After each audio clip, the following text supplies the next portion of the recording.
Today's all about composting. I'm gonna show you our process to make these black gold to enrich our garden soil and also keep our plants healthy and strong. What I'm doing here is top dressing this tomato container with homemade compost, and this feeds the plant directly to improve moisture retention.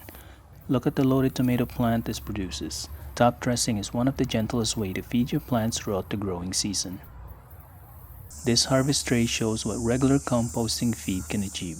Anyone can create the success at home, whether you have a sprawling garden or just containers in a balcony.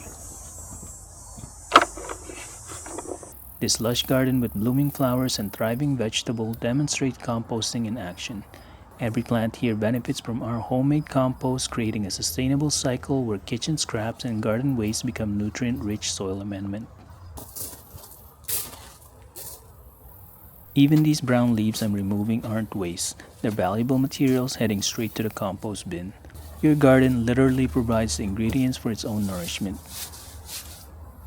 Now let me take you back to spring when I was preparing these beds. I'm filling the bottom with unfinished compost, twigs, and brown leaves.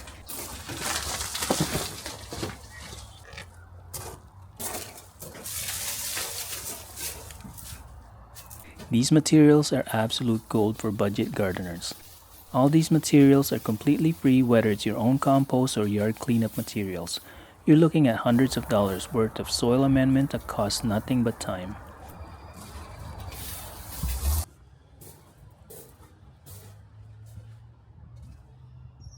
This is our original enclosed composter that's been working for months. When I dig down here, we've got beautiful finished compost ready to use. We then added this new Vego Garden modular composting bin. And this solves our composting challenge. Our plan here is to use this open bin to collect fresh materials, while the enclosed bin processes older materials, creating continuous compost production.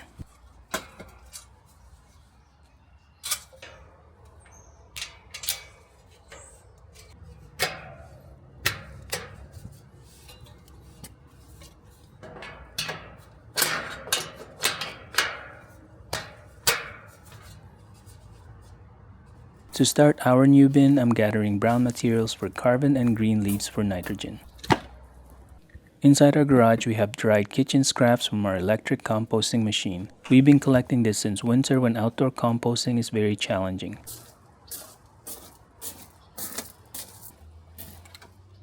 For a final layer, I'm adding cow manure. This introduces beneficial microorganisms that speed up decomposition and acts like a turbo boost for your pile.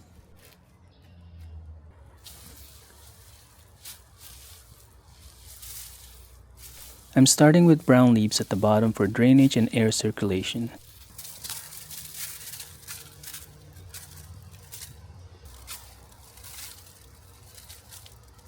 Next comes a green layer for nitrogen balance.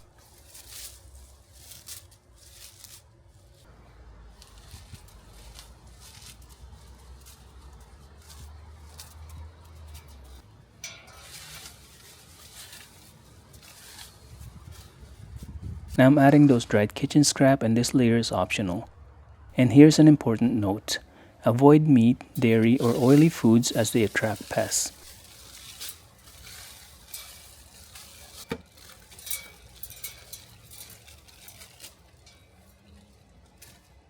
Finally, I'm sprinkling cow manure, or you can also use finished compost to introduce beneficial microorganisms.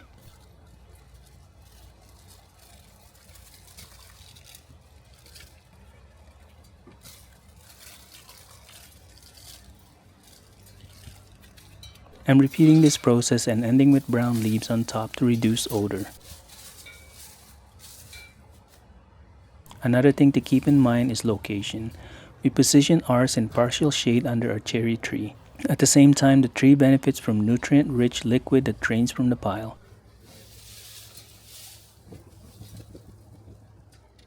And lastly, you want to water your compost.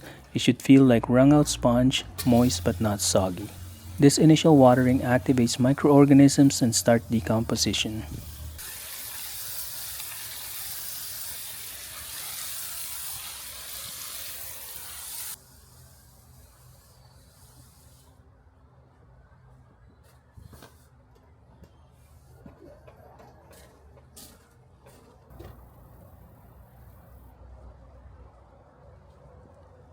Your garden continuously provides compost materials. As an example, we've separated inedible radish leaves which became valuable green materials.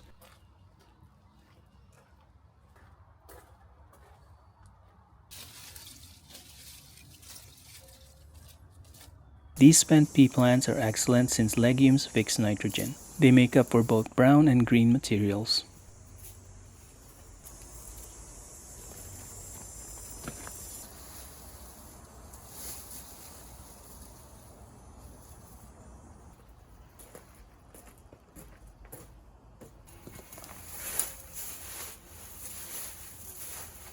Also, these dried garlic stems can go in whole or cut up. Smaller pieces will break down faster and longer pieces add structure.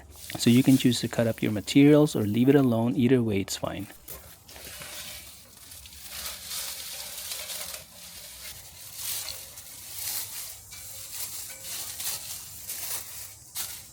Garden weeds work too, just avoid the ones that have gone to seed. And lastly, this dying squash vine completes the perfect cycle, and we'll add this too.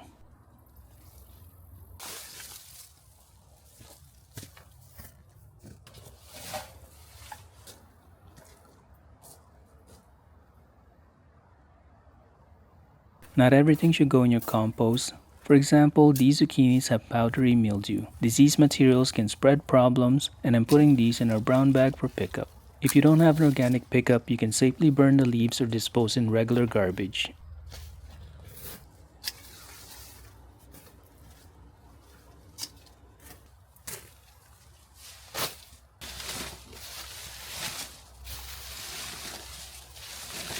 Same with these Swiss chard leaves which has been infested with leaf miners.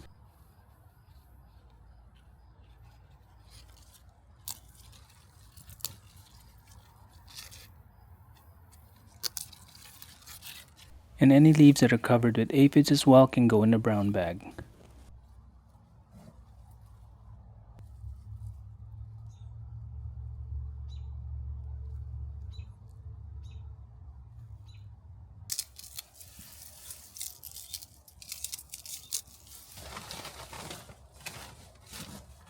You also want to avoid any seedy materials unless you want surprise plants everywhere. For example, this borage has gone to seed and this plant seeds heavily. I'm collecting the flowering stems which contains all the seeds and I'm putting it back in the same container to self-seed next year. Same goes for this marigold, just look how much seeds it contains in a single flower.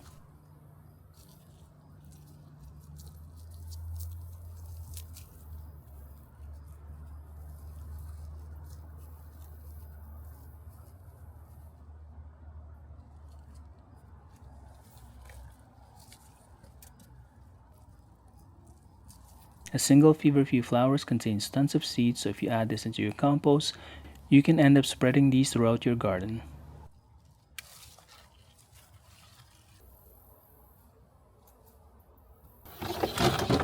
Now let me show you how this 2-bin system works.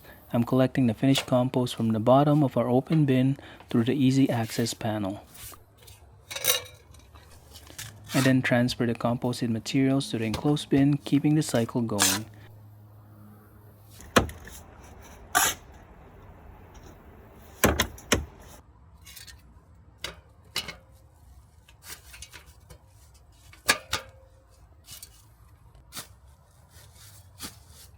And after pushing down the remaining materials to make some room, I'm harvesting beautifully finished compost from the enclosed bin.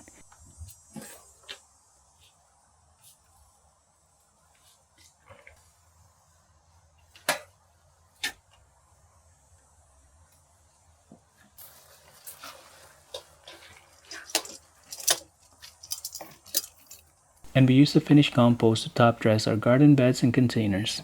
Now, most vegetables need monthly feeding, and compost provides gentle, long-lasting nourishment that improves soil structure and feeds beneficial microorganisms. Now there you have it, a complete system that turns waste into garden gold. Whether starting with one bin or scaling up like ours, composting reduces waste, creates free fertilizer, and builds healthier soil. And lastly, start small, be patient, and remember, every scrap is an opportunity to create something amazing for your garden. Happy composting and thanks for watching.